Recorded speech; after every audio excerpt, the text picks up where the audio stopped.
Baiklah,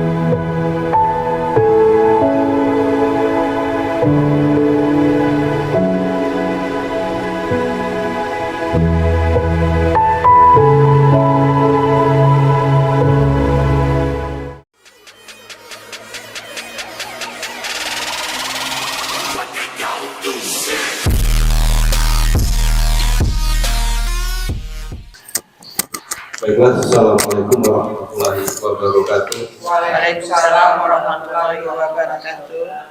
Yang kami hormati Kepala SD Negeri 46 Pagaralam, yang kami hormati Bapak Ibu Guru SD Negeri 46 Pagaralam. Syukur alhamdulillah pada siang hari ini kita masih dapat melaksanakan kegiatan diseminasi budaya positif calon guru penggerak angkatan 11, yaitu Ibu Dwi Susilawati SPD dan saya Bapak Alex Faridon SPD.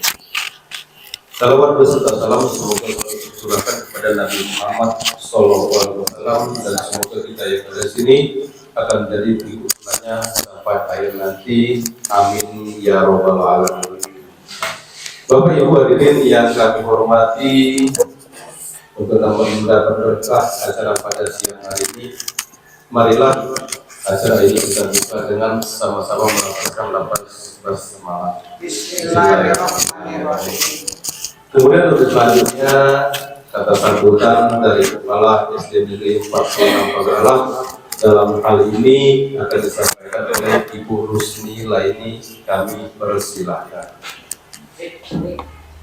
Sini, maju. Assalamualaikum warahmatullahi wabarakatuh. Waalaikumsalam warahmatullahi wabarakatuh. Wassalatu wassalamu ala asrofil anbiya wal mursalin wa ala alihi wa sahbihi ajmain, amma ba'du. Yang saya hormati Bapak Ibu Dewan Guru SD Negeri 46, dan yang kami banggakan Ibu Bapak Guru Penggerak SD Negeri 46. Marilah kita panjatkan puji syukur kehadirat Allah Subhanahu wa Ta'ala, yang mana sampai saat ini kita masih diberinya kesehatan jasmani dan rohani, sehingga kita dapat melaksanakan kegiatan diseminasi untuk guru penggerak di sekolah kita ini. Juga selawat dan salam marilah kita sanjurkan pada Nabi Muhammad Sallallahu Alaihi Wasallam beserta keluarganya, para sahabatnya. Semoga kita semua akan senantiasa menjadi pengikut sunnahnya sampai hayat kita masing-masing. Amin ya rabbal alamin. Bapak Ibu sekalian yang saya hormati, alhamdulillah ya rabbil alamin, saya ucapkan terima kasih karena Bapak Ibu sekalian semuanya masih dapat hadir untuk mengikuti pelaksanaan kegiatan guru penggerak di sekolah ini dengan tema diseminasi budaya positif.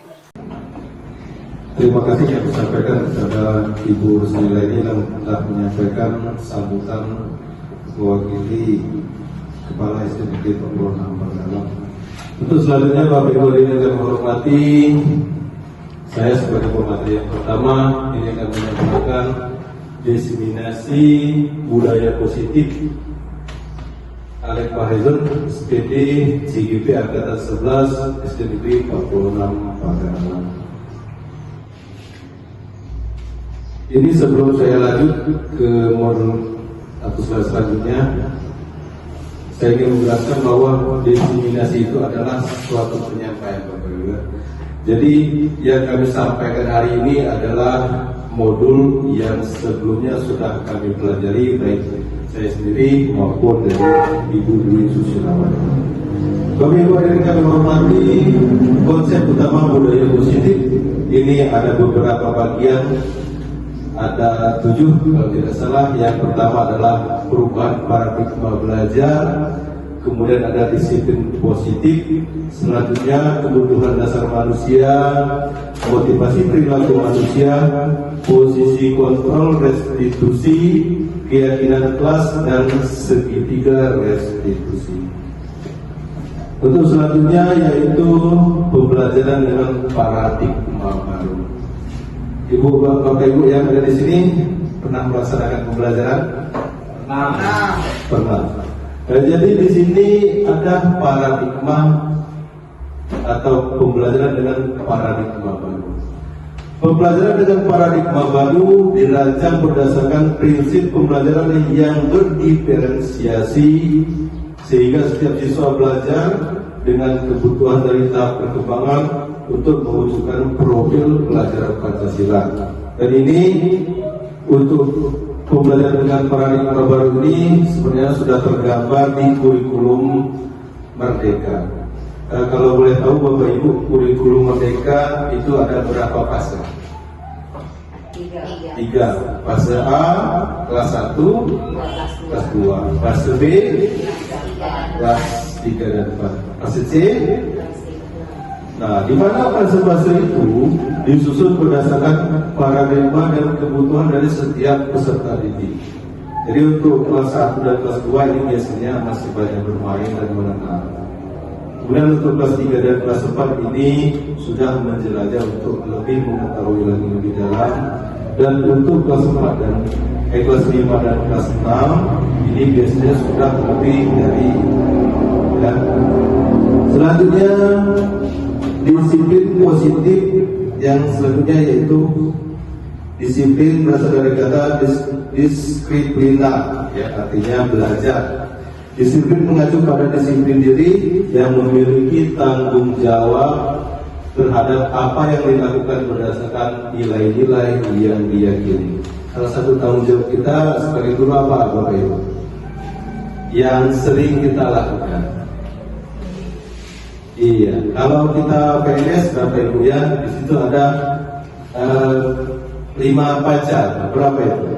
Yang sumpah dari PNS ya, itu juga salah satu disiplin positif atau tanggung jawab yang harus kita lakukan.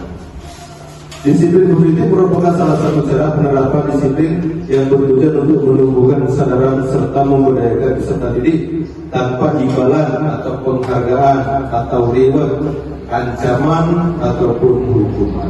Jadi tujuannya sebagai pendidik yaitu menciptakan peserta didik yang memiliki disiplin diri sehingga mereka berlaku mengacu pada nilai-nilai kebajikan universal dan memiliki motivasi intrinsik dalam perubahan perilaku ke arah yang baik lagi. Kira-kira Bapak Ibu peserta didik kita sudah baik atau belum? Atau masih setengah baik? Atau masih berjalan untuk menuju yang baik? Berjalan menuju yang baik. Itu adalah salah satu hal yang sekarang kita lakukan, Bapak Ibu ya. Dan kedepannya nanti kita harapkan anak-anak kita ini akan menjadi peserta didik yang selalu mengacu ke arah yang lebih baik lagi, dan semua sekolah menerapkan hal seperti ini. Tidak terkecuali kita adalah SD Negeri 46 Pagaralam. Selanjutnya yaitu kebutuhan dasar manusia.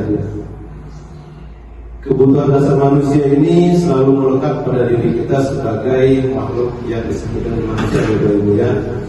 Kebutuhan dasar manusia itu adalah segala sesuatu yang kita lakukan untuk mendapatkan apa yang kita inginkan. Seluruh tindakan yang kita lakukan memiliki tujuan tertentu yang semua usaha terbaik yang kita lakukan adalah dalam rangka agar kebutuhan dasar kita terpenuhi dengan baik. Kira-kira contohnya apa itu yang kebutuhan dasar manusia? Contoh yang dalam kesehariannya kita lakukan. Kebutuhan dasar manusia. Mungkin kita butuh uang, butuh teman, butuh kasih sayang, pengertian, diterima di keluarga, ataupun yang lainnya. Itu juga salah satu kebutuhan dasar manusia.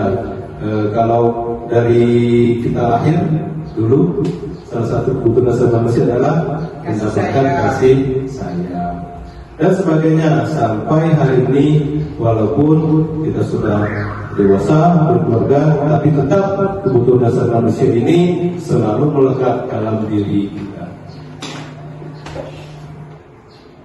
Selanjutnya adalah kebutuhan dasar manusia ini ada 5 macam. Yang pertama adalah bertahan hidup, seperti tadi saya lakukan atau saya bicarakan sebelumnya, itu manusia itu mempunyai kebutuhan yang tidak dapat dipisahkan, yaitu makanan, pakaian, tempat tinggal, keamanan, dan kesehatan. Ini yang selalu kita butuhkan dalam keseharian kita, Bapak Ibu ya. Kemudian yang kedua yaitu kasih sayang dan rasa diterima. Kasih sayang ini bukan hanya di dalam keluarga, Bapak Ibu ya, tapi juga bagaimana keseharian kita dalam bekerja dalam suatu kelompok. Salah satunya kelompok SD 56. Ini rasa diterima dipedulikan berbagai kerjasama menjadi bagian dalam kelompok. Nah, ini salah satu yang harus kita pertahankan. Jadi rasa kasih sayang dan rasa diterima itu harus terpenuhi dalam suatu kelompok.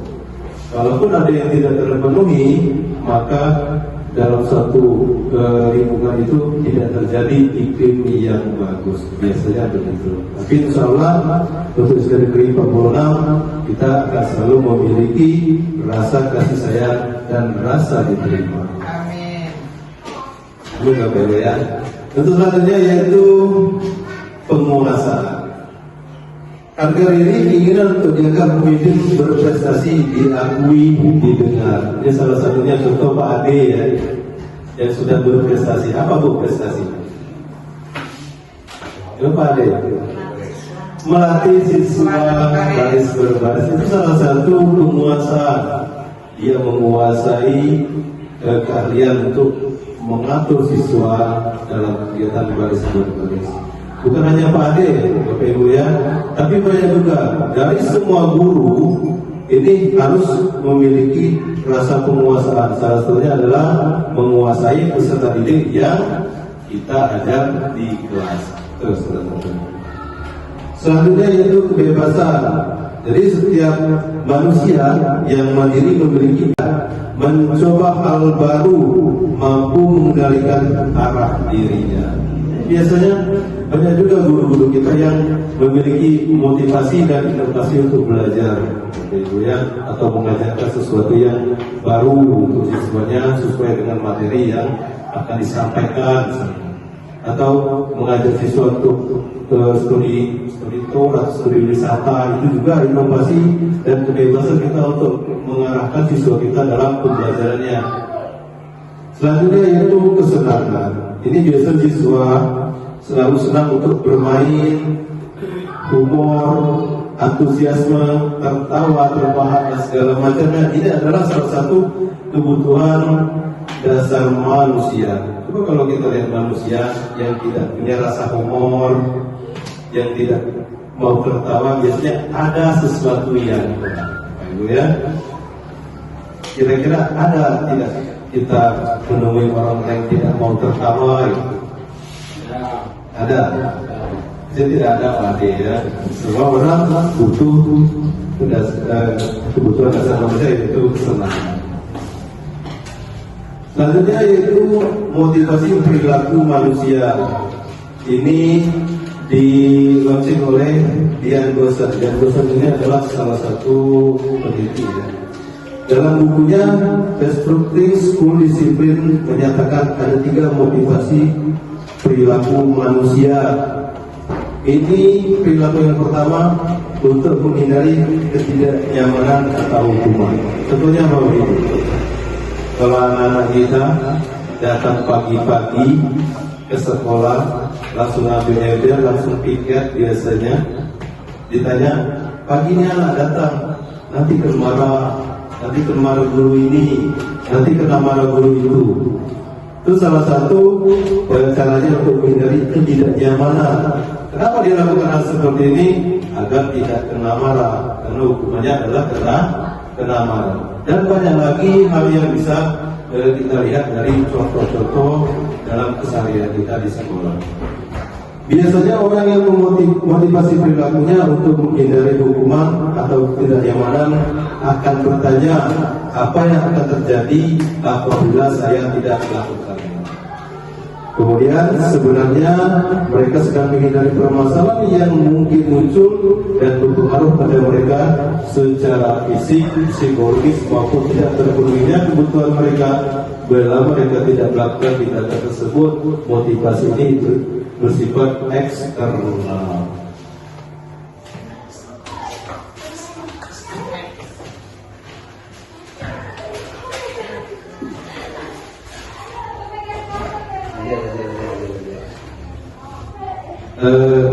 Salah satu contoh biasanya yang kita sering dengar dari anak-anak itu, ya, Pak, saya tidak masuk sekolah karena ada alasan ini, alasan itu, dan alasan inilah yang menyebabkan anak-anak itu untuk menghindari hukuman. Kalau di Alfa biasanya ada suatu ganjaran yang harus dia terima. Salah satunya adalah bersifat nilai. Nilainya kurang, tapi jika dia beralasan, maka kita akan berpikir lebih lagi bahwasanya ini harus kita lihat dulu sebelum kita memberi hukuman. Untuk yang kedua yaitu manusia untuk mendapatkan imbalan atau penghargaan dari orang lain. Contoh Bapak Ibu pernah mengerjakan PMM?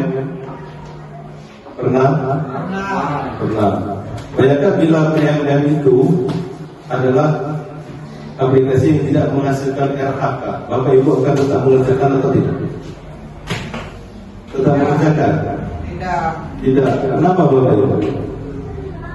Karena tidak terpenuhinya RHK yang kita buat, atau dalam arti kata kurang berguna juga kita mengerjakan itu.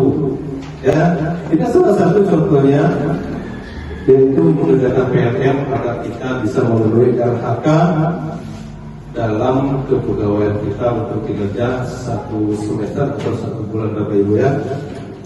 Orang dengan motivasi ini akan bertanya, apa yang akan dapatkan apabila saya melakukannya? Nah, tadi apalah ya? Kalau saya mengerjakan PMM, apa yang terjadi? Apakah saya akan mendapatkan hadiah atau kenaikan jabatan atau mendapatkan penilaian kerja yang bagus? Itu salah satu contohnya. Mereka melakukan sebuah tindakan untuk mendapatkan pujian dari orang lain yang menurut mereka penting dan mereka meletakkan dalam dunia berkualitas mereka.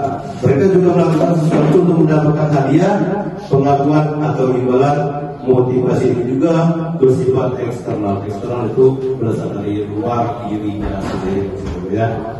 Yang ketiga yaitu untuk menjadi orang yang mereka inginkan dan menghargai diri sendiri dengan nilai-nilai yang mereka percaya. Ini salah satu motivasi yang Bapak Ibu lakukan adalah untuk menghargai diri sendiri. Kira-kira contohnya apa? Menghargai diri sendiri. Kalau saya sih lebih ke istirahat kalau sakit, tidak memaksakan diri untuk mengerjakan sesuatu apabila kita tidak paham. Orang dengan motivasi ini akan bertanya, akan menjadi orang seperti apa apabila saya melakukannya. Mereka melakukan sesuatu karena nilai-nilai mereka yakini dan hargai, dan mereka melakukannya karena mereka ingin menjadi orang yang melakukan nilai-nilai yang mereka yakini tersebut. Motivasi ini bersifat internal atau dalam diri kita sendiri, Bapak Ibu. Jadi itu berasal dari diri kita sendiri, bukan dari orang lain. Kemudian posisi kontrol restitusi. Nah, restitusi itu sedikit saya jelaskan bahwasanya restitusi itu adalah proses menciptakan kondisi bagi murid untuk memperbaiki kesalahan mereka sehingga mereka bisa kembali kepada kelompok mereka dengan karakter yang lebih kuat. Itu Gosan 2005. Ciri-ciri restitusi pertama, menguatkan dan fokus pada solusi. Ini biasanya kita memberi kalau bahasa di sini mengumpuk ya, dan memberi solusi jalan keluarnya. Kemudian fokus pada karakter bukan pada tindakan. Karakter ini biasanya ciri khas dari anak itu sendiri. Kemudian bukan menebus kesalahan tapi belajar dari kesalahan. Selanjutnya mencari kebutuhan dasar yang mendasari tindakan, dan tawaran bukan paksaan, serta memperbaiki hubungan dan yang terakhir itu menuntut untuk melihat ke dalam diri. Ini ada sedikit kasus Bapak Ibu ya. Nanti kita akan diskusikan bersama-sama bagaimana dan apa langkah dari kita sebagai guru untuk menyelesaikannya. Terus murid datang terlambat ke sekolah, pernah melihat siswa yang datang terlambat? Ada ya. Bahkan ada setiap hari ada. Murid disuruh berdiri di depan kelas, ada yang melakukan itu? Ada. Kemudian marah-marah, kemudian kamu terlambat. Apa yang kau lakukan terlambat? Biasanya marah-marah. Itu udah terlambat lagi. Biasanya kita langsung marah-marah. Selanjutnya murid disuruh menulis, saya tidak akan terlambat lagi 100 kali. Dulu saya pernah melihat seperti ini. Saya pernah mengalami terlambat 100 kali. Dan dalam satu lembar itu 100 kali, jadi banyak sampai berjalan. Itu disebut hukuman Bapak Ibu ya. Hukuman. Yang pertama disuruh berdiri di kelas, kemudian kita langsung marah-marah kepada anak tersebut. Itu disebut hukuman Bapak Ibu ya. Hukuman. Yang pertama disuruh berdiri di kelas, kemudian kita langsung marah-marah kepada anak tersebut. Kemudian anak tersebut takut kita kasih tugas, kamu saya 100 lembar, saya tidak terlambat lagi. Ya. Kemudian guru memberikan konsekuensi berada dalam kelas selama jam istirahat berlangsung. Nah ini karena kamu terlambat, jadi mata pelajaran yang di depan kamu tidak mengikuti, kalau orang istirahat kamu selesaikan tugas itu menulis. Biasanya ada seperti itu. Selanjutnya guru tegas dan murid menghormati peraturan. Nah ini yang sebenarnya harus dilakukan. Biasanya guru, kamu tahu kesepakatan dalam kelas kita tidak boleh terlambat. Maka dari itu jika terlambat maka ada suatu konsekuensi yang harus dilakukan. Itu disebut konsekuensi Bapak Ibu ya. Dan restitusi yaitu solusinya. Yang pertama guru langsung menanyai dulu keyakinan kelas yang telah disepakati dan guru membantu menyelesaikan masalah. Biasanya setelah dipanggil itu jangan langsung dimarah Bapak Ibu ya, dipanggil dulu, ditanya dulu apa yang menyebabkan anaknya terlambat ya, kemudian kasih solusi dan kita beri kesepakatan yang ada di dalam kelas kita ini harus dijalankan. Maka dari itu konsekuensi apa saja yang ada di dalam kelas sebagai kesepakatan itu harus anak-anak terima. Kemudian murid berbuka dan menghormati dirinya dan orang lain. Nah ini yang sebenarnya agak sulit kita laksanakan. Untuk murid terbuka ini biasanya agak susah, tapi untuk memotivasinya kita tetap harus laksanakan. Kalau kita sering bertanya kepada anak-anak kenapa dia terlambat, ada juga terkadang anak-anak yang tidak jujur untuk menjawabnya. Kita tidak pernah tahu apa yang terjadi di rumahnya, tetapi jawaban yang diberikan itu kadang terkesan tidak sesuai. Ya. Kenapa dia melakukan ini? Ya tadi untuk menghindari hukuman. Dan yang terpenting ini ternyata dia tidak menghormati dirinya dan orang lain. Coba kalau anak-anak kita sering berbohong, kita marah atau tidak itu? Marah.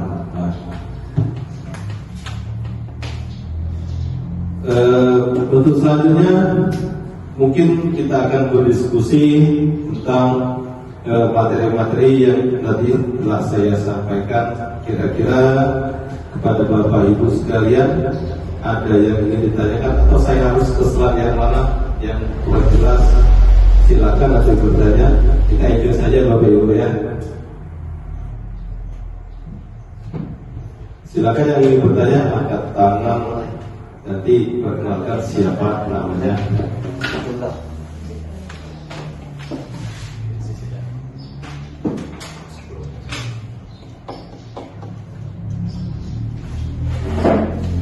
Menit untuk pertanyaan ini. Pertanyaan kan?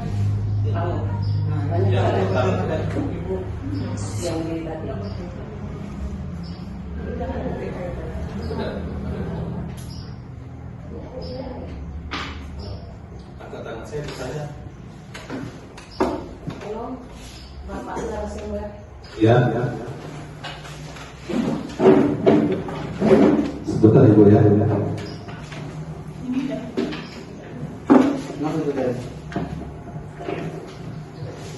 Baik, Assalamualaikum warahmatullahi wabarakatuh. Jadi dari paparan yang sudah Bapak Ali sampaikan tadi, di situ tadi Bapak menjelaskan tentang kebutuhan dasar manusia. Nah, jadi dari pemaparan Bapak tadi, di sini timbul pertanyaan bagi kami, Pak ya. Seandainya di dalam satu kelas itu ada anak-anak yang sering datang terlambat, Pak. Nah, kira-kira menurut Bapak kebutuhan dasar yang mana yang belum terpenuhi dari anak tersebut? Itu saja. Terima kasih. Wassalamualaikum warahmatullahi wabarakatuh.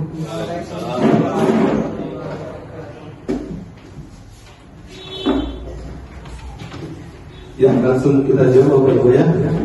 Pertanyaan yang sangat bagus sekali dari Ibu Darini SPD, guru kelas 6.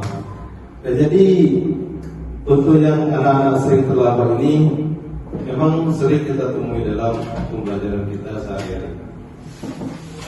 Untuk anak-anak yang datang terlambat ini biasanya dia mempunyai alasan yang memang terkadang di luar dugaan kita Bapak Ibu ya. Jadi kebutuhan dasar yang terkadang tidak terpenuhi itu yang nomor 2 Bapak Ibu, yaitu kasih sayang dan rasa diterima. Ini pernah di suatu sekolah ditemukan anak-anak yang sering terlambat, ya, kemudian dipanggil oleh gurunya, ditanya tentang apa yang menyebabkan anak-anak tersebut terlambat. Bahkan berulang-ulang, bukan hanya satu kali. Jadi jawaban anak tersebut adalah ibu dan bapak saya sudah tidak bersatu lagi. Dan jadi ini salah satu yang menyebabkan anak-anak terlambat. Jadi tidak ada yang memperhatikan di rumah. Jadi dia menyiapkan kebutuhannya sendiri, baik makan maupun kebutuhan yang lain. Biasanya itu. Kalau ada anak yang tinggal sama nenek, itu biasanya juga seperti itu, ya. Kenapa dia terlambat? Kenapa dia hampir setiap hari terlambat? Itu yang terjadi. Dan untuk menyelesaikan hal semacam ini, biasanya yang pertama kita memakai segitiga restitusi, nanti dijelaskan oleh Ibu. Kita tanya dulu tentang anak-anak ini apa yang terjadi di rumahnya. Kemudian kita memberikan solusi nanti, ya, dan memberikan penjelasan dari kesepakatan kelas yang telah dilakukan. Dan yang terakhir, salah satu solusi yang memang mungkin dilaksanakan adalah kita berkolaborasi dengan wali atau orang tuanya tentang anak tersebut untuk mendapatkan suatu solusi dari masalah yang terjadi berulang-ulang.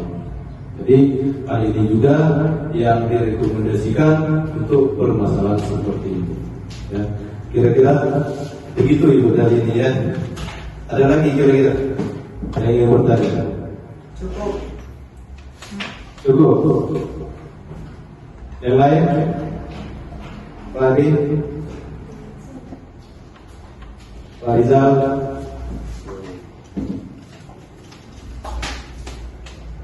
Ibu Listiana?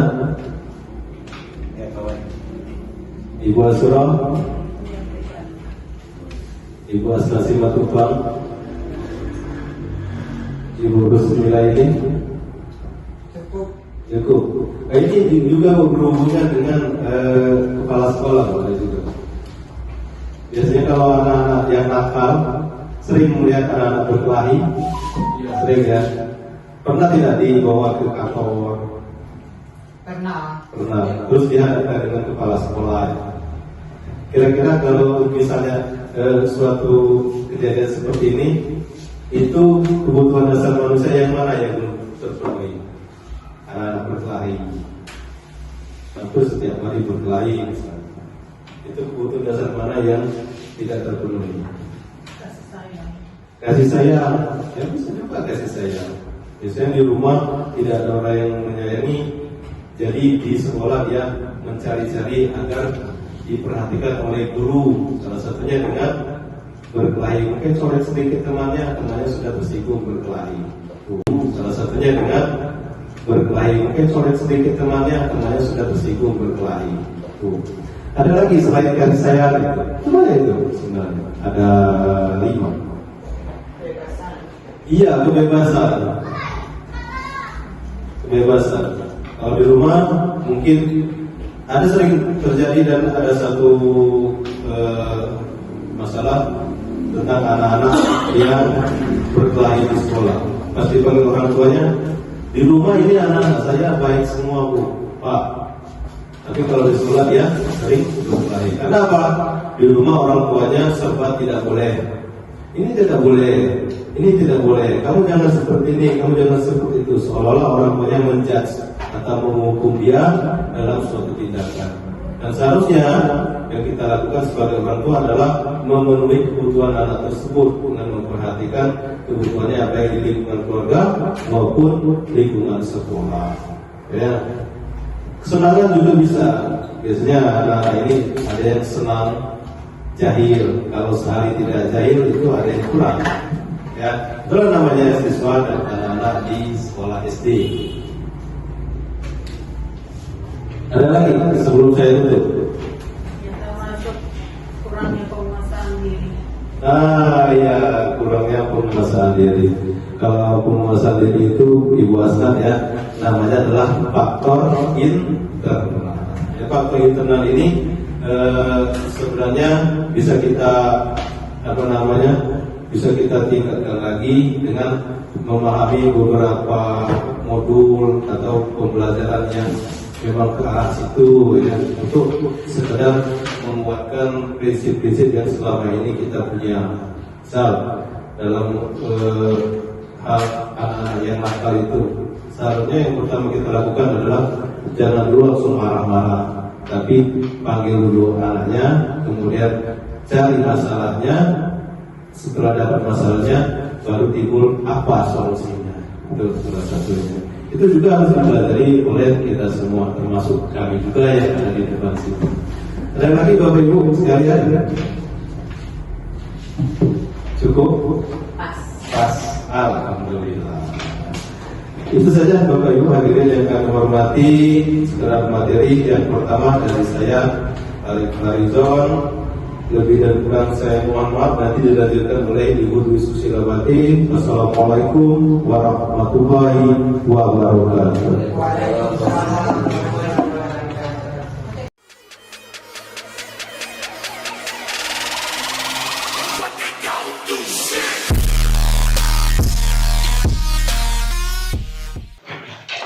Assalamualaikum warahmatullahi wabarakatuh.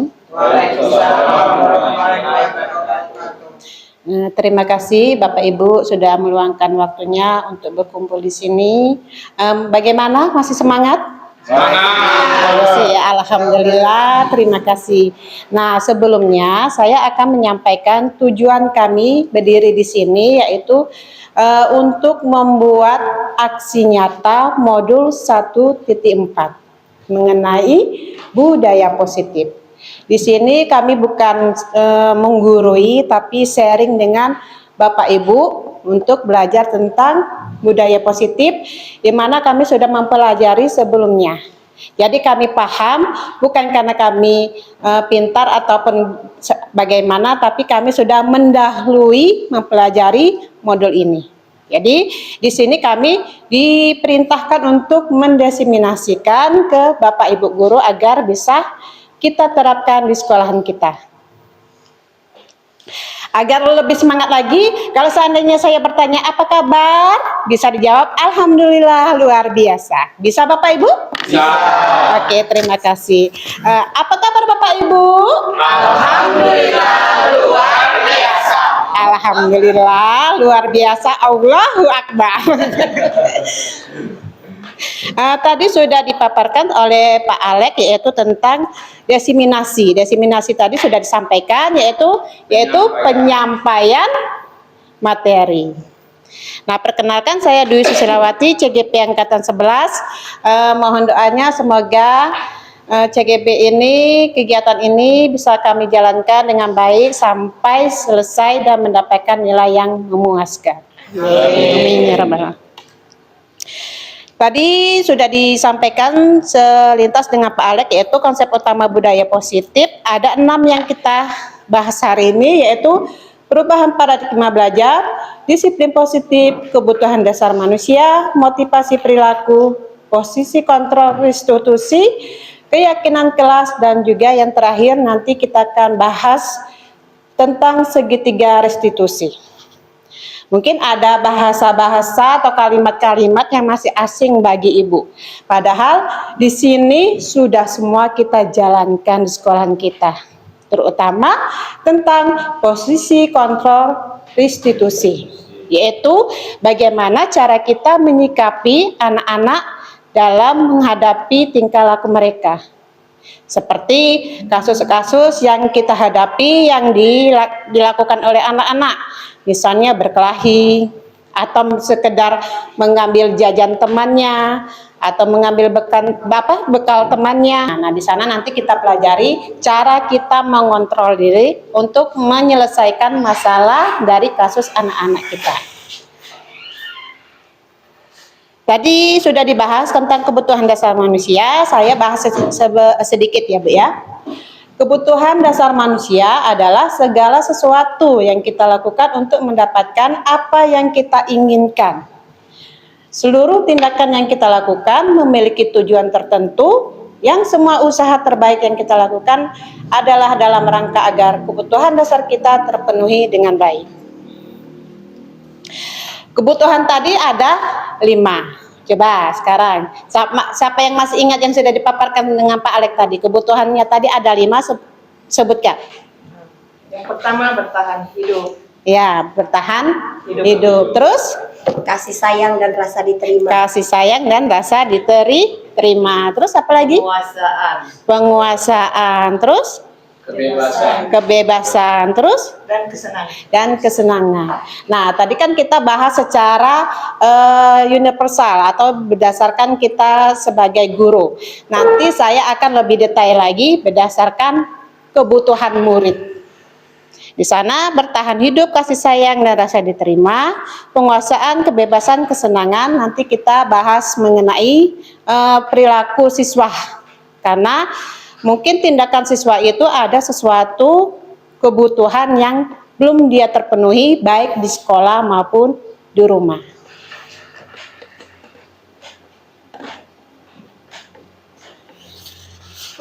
Nah, sekarang kita masuk ke 5 posisi kontrol guru.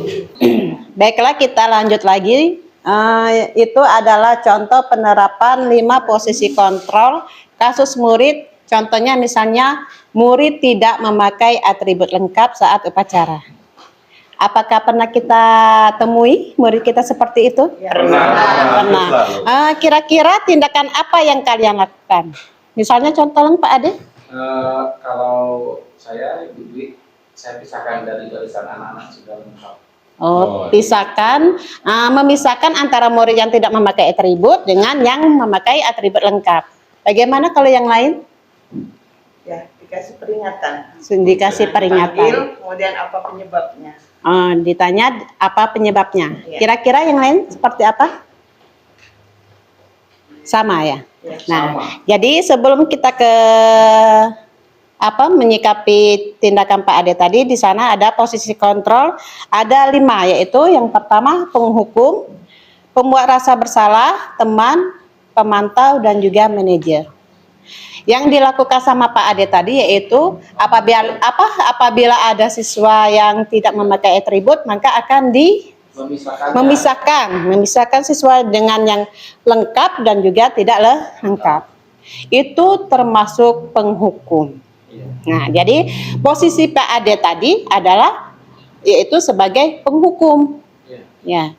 Jadi karena di sana biasanya kalau sebagai penghukum kata-katanya kita memiliki mimik suaranya itu kasar, tegas. Misalnya patuhi peraturan sekolah. Nah, itu merupakan contoh penghukum. Atau berdiri di barisan lain untuk memisahkan antara yang lengkap atau tidak. Itu biasanya kita sering lakukan, ya. Sekarang kalau seandainya sebagai pembuat rasa bersalah, apa yang kita lakukan? Di sana ada suatu tekanan, suaranya kita biasanya lebih lembut dibandingkan sebagai penghukum. Nah, di sana contohnya, berapa kali Ibu bilang sama kamu? Jadi ada istilahnya itu, kita bicara dengan murid itu membuat dia merasa bersalah. Merasa bersalah, jadi terus ibu kecewa sama kamu. Ibu kecewa sama kamu karena tidak memakai atribut. Itu contoh dari pembuat rasa bersalah. Apa kira-kira ibu pernah melakukan seperti itu? Misalnya menegur siswa dengan kalimat yang seperti itu. Ada Pak ya. Berarti cara peneguran Bapak tadi ke murid itu termasuk pembuat rasa bersalah. Sekarang yang posisi kontrol sebagai teman. Nah, ada yang murid yang tidak menggunakan atribut tadi. Cara bicara kita biasanya seperti kita berbicara dengan teman. Kita merangkul siswa itu. Contohnya misalnya, kamu lagi tidak pakai atribut. Bagaimana sih kamu? Kamu lupa ya? Nah, itu posisi kita sebagai teman. Terus bisa juga kita bilang, jangan gitu dong. Kan Bapak sudah bilang kemarin, sebelum sekolah, siapkan dulu perlengkapannya. Biar besoknya tidak tertinggal lagi. Itu merupakan nada-nada kita sebagai teman. Terus walaupun kita ingin memisahkan antara siswa yang pakai atribut lengkap dengan tidak, kita juga menggunakan bahasa yang lembut dengan menggunakan kalimat ayo. Kita kan biasa kan dengan teman kita, ayo, tolonglah, kan? Nah, jadi kita bisa mengatakan dengan siswa itu, ayo gabung dengan yang lain. Berbeda dengan penghukum tadi, berdiri di sana. Kita menggunakan kata yang lebih tegas dan juga kasar. Terus selain itu juga kita bisa menggunakan kalimat untung ada ibu atau untung ada bapak. Itu adalah cara kita untuk mengendalikan kontrol kita sebagai posisi kita sebagai teman. Sekarang kalau seandainya contohnya sebagai pemantau. Sebagai pemantau misalnya kamu sudah melanggar peraturan sekolah. Jadi di sini ada istilahnya solusi atau musyawarah antara guru dengan murid. Terus kita bisa menanyakan konsekuensinya. Misalnya seandainya kalau kamu tidak menggunakan atribut yang lengkap, nanti kamu diapakan dengan kepala sekolah? Terus apa akan yang dilakukan dengan teman-teman kamu? Apakah dia akan mentertawakan kamu atau bagaimana?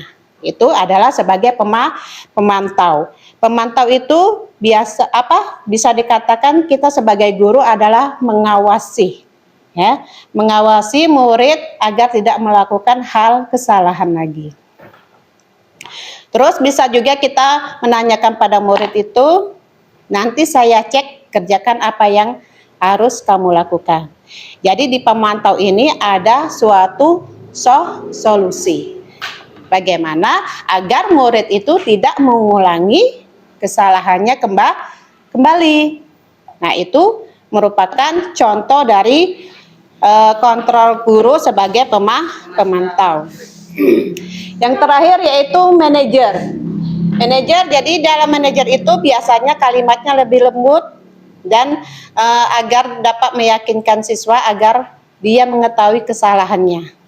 Terus apa penyebab kesalahan dari siswa itu? Di sana ada contoh, misalnya ada kalimat, apakah kamu tahu kesalahan kamu? Jadi kita tidak langsung menyalahkan siswa tersebut. Kamu lagi, misalnya kan. Kamu kok tidak pakai atribut yang lengkap. Tapi kalau di posisi manajer ini, kita akan mencari tahu kesalahan siswa tadi. Tidak langsung menghardik atau menghukum siswa itu. Terus bisa juga kita menggunakan kalimat, apa kira-kira pendapat kamu? Nah, jadi kita tanyakan kepada siswa itu, jangan langsung menghukum. Kita tanyakan, kenapa kamu kok dipanggil? Apa kira-kira? Nah, biasanya di sebagai manajer ini kita menggunakan kalimat yang halus. Biasanya kita bilang tidak ada manusia yang sempurna. Manusia adalah tempatnya hilang. Jadi kita tidak langsung menyalahkan siswa tersebut. Terus juga bisa kita menggunakan kalimat bagaimana cara memperbaiki kesalahan kamu. Ya. Jadi di sana ada komunikasi antara guru dengan murid. Kita menanyakan bagaimana nanti kalau seandainya perbuatannya itu tidak terulang lagi. Nanti siswanya mencari solusi sendiri. Bagaimana agar tidak terjadi kesalahan, yaitu agar dia bisa memakai atribut dengan lengkap.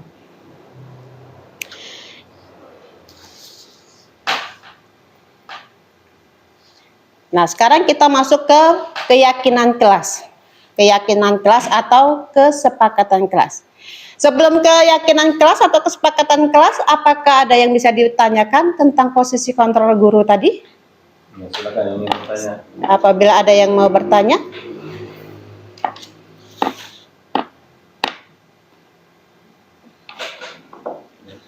Ya, Ibu Dwi Susilawati. Ya, silakan. Ibu Darini. Ya, baiklah. Assalamualaikum warahmatullahi wabarakatuh. Waalaikumsalam warahmatullahi wabarakatuh. Bisa dikembalikan ya ke tadi Ibu Dwi Susilawati sudah menjelaskan contoh penerapan 5 posisi kontrol ini untuk kasus tidak memakai atribut lengkap saat upacara bendera. Jadi kalau kita perhatikan sebenarnya dari kelima posisi kontrol ini mungkin pernah semua kita lakukan. Ya. Nah, akan tetapi di sini kami hanya ingin memantapkan kira-kira menurut Ibu Dwi sebagai calon guru penggerak dari kelima posisi kontrol ini, Bu, yang terbaik yang dapat langsung berimbas kepada siswa itu, maksudnya akan langsung ada perubahan pada siswa itu seandainya kita laksanakan di posisi yang mana? Apakah penghukum, pembuat rasa bersalah, teman, pemantau, atau manajer? Itu saja, terima kasih. Wassalamualaikum warahmatullahi wabarakatuh. Waalaikumsalam warahmatullahi wabarakatuh. Baiklah, terima kasih untuk rekan saya, Ibu Darini SPD. Pertanyaan yang sangat bagus sekali. Jadi di sini kan ada 5 posisi kontrol ya, yaitu yang pertama penghukum, pembuat rasa bersalah, yaitu sebagai teman, pemantau, dan manajer. Dari penjelasan saya mungkin sudah jelas dan sudah tahu mana yang posisi yang paling baik untuk mencerminkan atau membentuk karakter siswa agar lebih baik lagi. Kira-kira menurut Bapak, Ibu yang mana? Posisi yang mana? Saya Ya, Bu. dari kelima contoh tersebut itu semuanya bagus. Tapi yang nomor 1 itu sekiranya dibuat yang terakhir. Yang pertama dulu kita buat rasa bersalah dulu pada siswa tersebut. Kira-kira belum pas untuk yang pertama, kita lanjut ke sebagai teman. Terus ke pemantau. Kalau manajer ini yang lebih bagus lagi. Sudah itu yang terakhir baru kita menghukum. Saya tambahan dari saya. Baiklah, terima kasih untuk Ibu Nila. Itu pendapat dari Ibu Nila. Sebenarnya posisi ini sudah pernah kita lakukan tanpa sadari. Tapi kita tidak tahu posisi yang kita jalankan itu posisi yang mana. Apa sebagai penghukum, pembuat rasa bersalah, atau sebagai teman, pemantau, atau manajer. Ya, karena selama ini Bu posisinya campur-campur. Iya, karena posisinya campur-campur. Karena murid kita bervariasi. Karakternya juga berbeda-beda. Lingkungan keluarganya juga berbeda. Ya. Nah, kalau untuk masalah posisi kontrol, kita lihat dulu kasusnya, Bu. kasusnya itu apakah fatal atau tidak. Kalau seandainya sekedar kasusnya ringan, ya kita bisa menggunakan kasus manajer. Tapi kalau seandainya kasusnya sudah sudah kriminal, pembulian, misalnya sudah ibaratnya anak kita sampai luka, itu kita bisa menggunakan yang penghukum. Jadi kita akan melakukan tindakan yang keras, tegas di sini. Kita juga bisa menghukum murid itu. Jadi tergantung dengan kasus yang ada. Kalau kita di SD ini mungkin kasus untuk menuju kriminal itu mungkin kecil sekali kemungkinan. Jadi untuk lebih baik lagi kita lihat kasusnya. Kalau kita di SD kan paling kasusnya anak nyebut nama orang tua misalnya kan, ngambil makan temannya misalnya. Nah kalau kayak gitu kan kita tidak perlu manggil kepolisian itu kan nggak perlu, kita tidak perlu menghukum dia. Jadi kita bisa menggunakan posisi manajer. Ya, posisi manajer itu nanti kita misalnya simulasinya seperti ini. Misalnya kita katakan muridnya Budi. Ya. Jadi Budi ini menjali temannya dengan mengambil jajanan temannya atau merebut jajan temannya. Jadi kita bisa menerapkan posisi sebagai manajer. Nah, jadi Budi tadi kita panggil, musyawarah dengan Budi tadi dengan menggunakan nada yang lembut. Jangan nada yang kasar, Pak.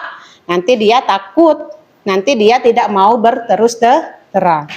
Nah, di dalam posisi manajer ini, kita akan menanyai apa keyakinan yang telah dilanggarnya.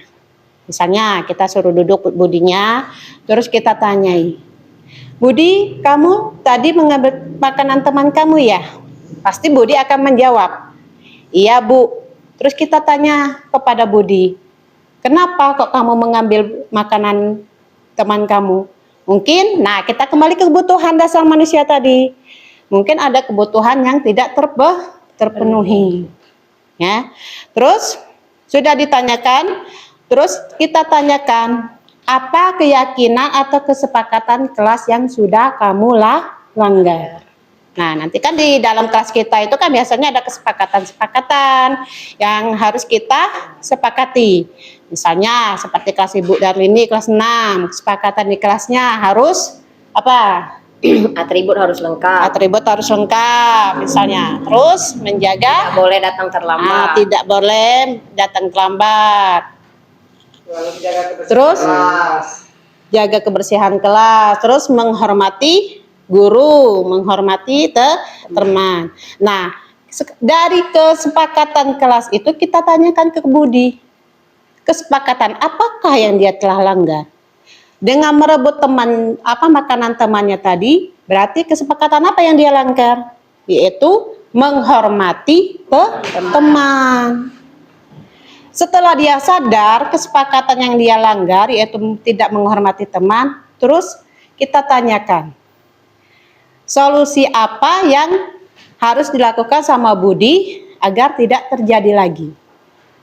Tadi kan sudah dibilang nih misalnya sama Budi, ya kesepakatan yang dilanggar adalah tidak menghormati teman. Terus kita tanyakan lagi sama Budi, bagaimana cara untuk dia menyelesaikan permasalahan dia tadi atau kesalahan dia tadi, kesalahan dari Budi tadi. Nanti akan ada timbal balik di sana. Kemungkinan Budi akan berkata, saya akan mengganti makanan yang saya rebut dan meminta maaf. Nah, disitulah posisi kita sebagai manajer. Jadi di sana ada solusi dan kita juga menggunakan bahasa yang lebih lembut. Untuk posisi kontrol ini apakah bisa dipahami atau ada yang mau bertanya kembali? Jadi dapat kami simpulkan dari jawaban atau penjelasan Ibu Dwi, posisi manajer ini lebih mengarah pada pendekatan. Iya, lebih mengarah pendekatan. Jadi kita lebih ya sesuai dengan filosofi Ki Hajar Dewantara, bagaimana cara kita menghambakan murid. Menghambakan murid di sini bukannya berarti kita menjadi seorang tanda petik babu ya, tapi kita bagaimana cara menuntun murid agar lebih berkarakter.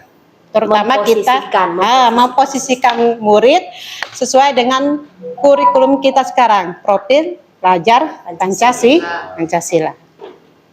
Bagaimana Bapak Ibu, bisa dipahami untuk materi yang ini? Paham. Insya Allah ya. Oke, untuk kembali menyemangatkan semangat kita tepuk semangat dulu bisa Bapak Ibu. Sepertinya sudah mengantuk sekali karena sekarang sudah siang. Untuk semangat biar lebih semangat lagi saya bilang tepuk 1, kalian bilang oke, yes ya. Tepuk 2 bilang oke. Tepuk 3 bilang semangat. Tepuk 4 konsentrasi.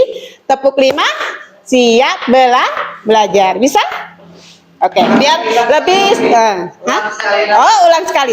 Tepuk 1 yes, tepuk 2 oke, tepuk 3 semangat, tepuk 4 kasih, tepuk 5 siap belajar. Bisa dibantu? Bisa. Oke. Tepuk 1 Yes. tepuk 2 tepuk 3 tepuk 4 tepuk 5 apa kabar Bapak Ibu? Alhamdulillah luar biasa. Allahu Akbar. Terima kasih. Belum selesai. Tadi alhamdulillah Bapak Ibu sudah memahami tentang posisi kontrol kita sebagai guru. Sekarang kita lanjut ke materi keyakinan kelas. Nah, tadi kita kan sudah membahas sekali lewat atau selintas tentang keyakinan kelas. Sekarang bagaimana nih caranya kita buat keyakinan kelas di kelas? Yang pertama, kita bisa ajak siswa kita berdiskusi. Keyakinannya biasanya kan kalau kita sebelum belajar, mungkin Bapak Ibu pernah bilang seperti ini kepada murid. Ayo kira-kira sebelum belajar, apa yang harus kita sepakati? Mungkin Bu, kalau seandainya mau permisi harus tunjuk tangan. Atau apa lagi? Contohnya misalnya Kalau ingin keluar, angkat tangan menghadap guru. ya, itu juga bisa. Terus harus fokus dalam belajar. Nah, itu merupakan cara-cara pembentukan keyakinan kelas. Jadi di sana kita mengajak siswa untuk membuat keyakinan kelas. Jadi nanti ada siswa itu mengutarakan pendapatnya. Kalau siswa sudah mengutarakan pendapatnya, nanti kita rangkul. Mungkin ada beberapa siswa yang sama keyakinannya. Akhirnya nanti kita dapatlah keyakinan itu mungkin dari 30 siswa itu bisa menjadi 5 keyakinan kelas. Nah, ini adalah contoh keyakinan di kelas saya. Kemarin kami sudah berdiskusi dan alhamdulillah sudah mendapatkan keyakinan kelas, yaitu yang pertama, taat beribadah kepada Tuhan Yang Maha Esa. Contohnya, sebelum belajar dan sudah selesai belajar, kita berdoa terlebih dahulu. Terus menghormati guru, orang tua, dan menghargai teman. Menghormati guru, misalnya kalau seandainya gurunya sedang menjelaskan, siswa bisa fokus untuk memperhatikan guru atau mendengarkan guru. Orang tua, menghormati orang tua bisa dengan contohnya seperti apa kira-kira?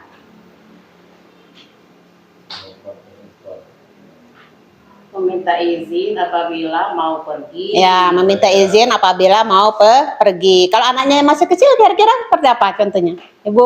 Ya perlu dituntun lah. Perlu dituntun.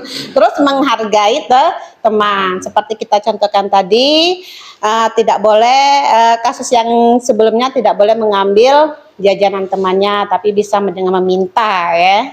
Terus menjadi murid yang disiplin dan bertanggung jawab. Di sini keyakinan kelas yang kami buat yaitu siswanya datang tepat waktu. terus bertanggung jawab, yaitu contohnya menyelesaikan tugas dari guru, mengerjakan PR, dan juga melaksanakan piket di awal waktu. Jadi kalau piket datangnya lebih awal. Nah, keyakinan. Nah, sekarang kita ke materi segitiga restitusi. Ada yang pernah mendengar segitiga restitusi apa? Belum pernah. Mungkin ini agak asing di telinga kita, Bu, ya. Segitiga. Bukan segitiga cinta ya, Pak Ade, ya. Tapi segitiga restitusi. Yaitu apa sih segitiga restitusi itu? Yaitu suatu proses dialog yang dijalankan oleh guru agar dapat menghasilkan murid yang mandiri dan bertanggung jawab. Nah, restitusi segitiga ini ada 3 tindakan. Yang pertama, mengidentifikasi. Yang pertama, stabilkan identitas. Terus, validasi tindakan yang salah. Yang terakhir, menanyakan keyakinan. Sebenarnya tadi sudah kita bahas, Bu, yaitu contohnya tentang siswa yang mengambil jajanan tadi. Menstabilkan identitas itu misalnya kita tanyakan dulu apa permasalahan yang dilakukan siswa yang punya kasus tadi. Terus validasi tindakan yang salah itu yaitu contohnya tadi kita menanyakan kenapa dia melakukan tersebut. Terus kita tekankan kalau seandainya dia lakukan itu adalah hal yang wajar. Mungkin apa karena dia lapar atau apa tadi ya, contohnya kita tadi mengambil siswa yang mengambil jajanan murid tadi kan. Terus yang terakhir menanyakan keyakinan. Menanyakan keyakinan tadi yaitu kesepakatan kelas tadi. Kita menanyakan kepada siswa yang punya masalah tadi keyakinan apa yang sudah dia langgar. Itu merupakan contoh segitiga restitusi. Nah, di situ ada validasi tindakan yang salah. Berdasarkan prinsip pembuat kesalahan adalah bagian dari proses pembelajaran. Itu ada salah satu contoh kita sebagai guru kata-kata yang mencerminkan validasi tindakan yang salah. Yaitu misalnya berbuat salah itu wajar. Jadi kita jangan langsung menghukum anak. Tapi di sini dalam validasi tindakan yang salah itu kita menanyakan berkata berbuat salah itu wajar. Terus di sana juga ada kata-kata tidak ada manusia yang sempurna.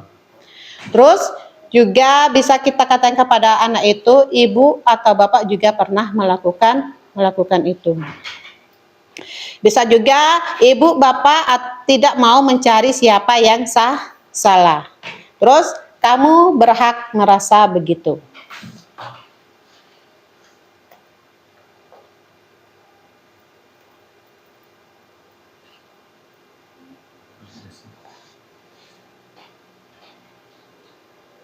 Udah ya, top ya. PGE udah ya. Belum udah materinya. Menstabilkan identitas. Yang pertama menstabilkan identitas. Di sana di sana kita bisa menggunakan kalimat berbuat salah itu wajar. Jadi di sana murid tidak akan merasa takut atau tertekan untuk mengutarakan kesalahannya. Terus validasi tindakan yang salah. Validasi tindakan yang salah biasanya kalimat yang kita utarakan yaitu kamu pasti punya alasan mengapa melakukan hal itu. Dengan nada yang lembut, nanti akan ada timbal balik dari siswa tersebut. Dia akan bercerita apa alasan yang dia lakukan. Terus yang terakhir yaitu menanyakan keyakinan. Nah, di sana dialog menanyakan keyakinan yaitu apa keyakinan kelas kita. Terus nilai-nilai apa yang kita sepakati bersama. Nanti murid akan mengatakan kesepakatan apa yang telah langgar. Jadi di sini ada dialog antara murid dan juga guru, dan nanti akan tersampaikan dengan wali muridnya sehingga orang tuanya bisa ikut memantau dari rumah. Itulah pemaparan dari saya dan juga Pak Alek. Selanjutnya, apakah kita buka sesi tanya jawab lagi? Apa yang perlu ditanyakan? Silakan Bapak Ibu yang ingin bertanya tentang materi yang sudah kami sampaikan. Mungkin untuk sesi pertanyaan ini kami buka pertanyaan 1 atau 2 pertanyaan. Silakan yang ingin bertanya, silakan angkat tangannya dan mengajukan pertanyaan yang ingin ditanyakan. Sudah pas itu, Pak. Sudah pas? Pas. Sepertinya sudah sangat memahami. Karena pemaparan dari Pak Alek dan Ibu Dwi sudah sangat jelas. Baiklah, terima kasih. Demikianlah Bapak Ibu yang kami hormati, penyampaian diseminasi budaya positif yang kami lakukan. Saya Alek Fahrizon dan juga rekan saya Dwi Susilawati mengucapkan banyak terima kasih atas partisipasinya dan juga waktunya untuk hari ini. Lebih dan kurang kami mohon maaf. Sekali lagi kami mohon maaf kepada Tuhan, kami mohon ampun. Demikianlah pemaparan yang dapat kami lakukan untuk hari ini, yaitu tentang budaya positif. Saya Alek Fahrizon dan juga rekan saya Dwi Susilawati.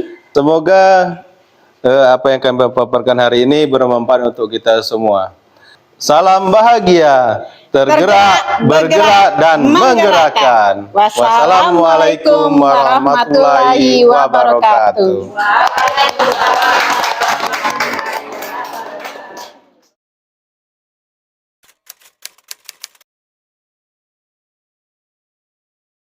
Assalamualaikum warahmatullahi wabarakatuh. Salam bahagia. Perkenalkan, saya Darlini SPD, guru kelas 6 SD Negeri 46 Kota Pagaralam, Provinsi Sumatera Selatan. Juga sebagai teman sejawat dari Ibu Dwi Susilawati SPD dan Bapak Alek Fahrizon SPD. Alhamdulillah, terima kasih kepada guru penggerak SD Negeri 46 Pagaralam, yaitu Ibu Dwi Susilawati SPD dan Bapak Alek Fahrizon SPD yang telah menyampaikan materi tentang budaya positif di sekolah. Menurut saya, budaya positif ini adalah hal yang sangat bermanfaat sekali dalam kegiatan pembelajaran di sekolah, di mana budaya positif ini adalah implementasi dari penerapan nilai-nilai positif yang bertujuan untuk menciptakan kondisi baik dan positif di sekolah. Dari pemaparan yang dilakukan oleh Ibu Dwi Susilawati dan Bapak Alek Fahrizon, kami lebih memahami tentang posisi kontrol guru terhadap permasalahan-permasalahan yang terjadi di sekolah. Kami juga menerapkan langkah-langkah segitiga restitusi sebagai bentuk solusi untuk permasalahan di kelas. Saya dan murid juga akan menyusun keyakinan kelas sebagai bentuk kesepakatan bersama. Demikian, sukses selalu untuk Ibu Guru CGP Ibu Dwi Susilawati dan Bapak Alek Fahrizon. Jadilah guru tergerak, bergerak, dan menggerakkan. Wassalamualaikum warahmatullahi wabarakatuh. Assalamualaikum warahmatullahi wabarakatuh. Salam bahagia. Perkenalkan, saya Ade Setiawan SPD, guru SD Negeri 46 Kota Pagaralam, Provinsi Sumatera Selatan.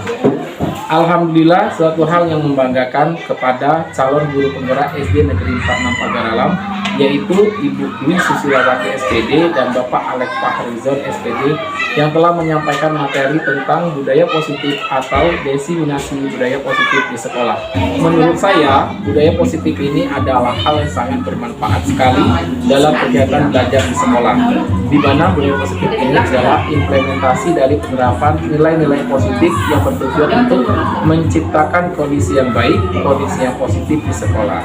Yang signifikan dalam kegiatan belajar mengajar di SD Negeri 46 Kota Pagaralam ini. Demikian, sukses selalu untuk guru CGP kami. Jadilah guru tergerak, bergerak, dan menggerakkan. Wassalamualaikum warahmatullahi wabarakatuh.